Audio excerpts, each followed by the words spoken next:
lawmakers to fight terrorism and Ebola. President Ramnath Kovind yesterday addressed the National Assembly of Gambia, a rare honor even when the assembly was not in session. The building of assembly has been constructed under an Indian line of credit by an Indian company. The Gambia-India relations have come a long way. The goodwill among our people speaks volumes of the precious bonds of amity and solidarity that we enjoy. The warmth of your friendship and the taste of your cashews have been enjoyed by every home in India. We are at an important juncture in our relations. The president hailed the partnership between India and Gambia and called upon the Gambian lawmakers to fight terrorism and Ebola. New and emerging diseases such as Ebola need a holistic approach.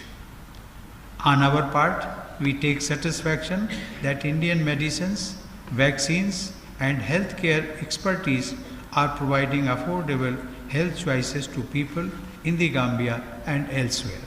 To us, terrorism poses one of the gravest threats to humanity today.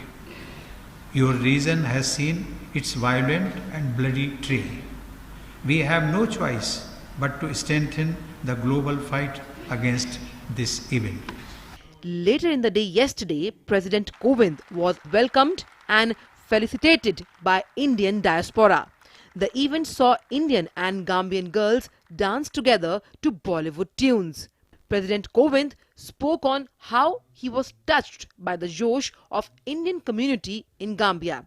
He said that just like Mahatma Gandhi, the Indian diaspora are the biggest and best ambassadors of India abroad.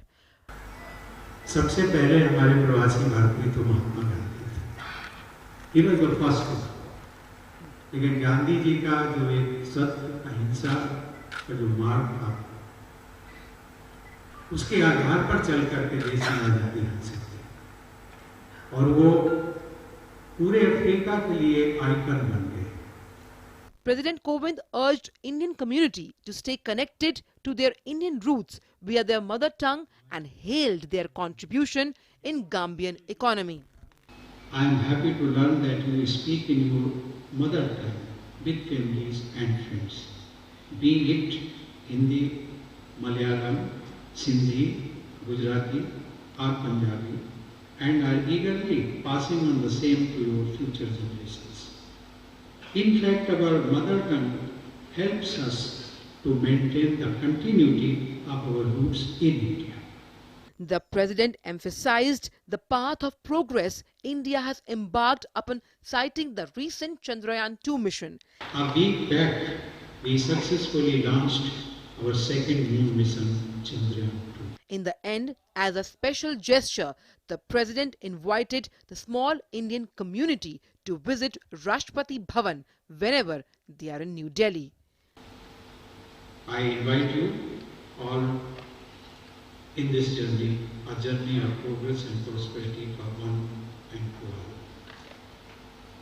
अंत में मैं एक आप सबसे उसको गुजारिश समझिए, suggestion समझिए, लेकिन मैं आपसे निवेदन करूंगा, जब भी यदि आप इंडिया आएं और if you happen to be in Delhi, please do visit Rashtrapati Bhavan. Nanita Dagar's report from Gambia, DD News.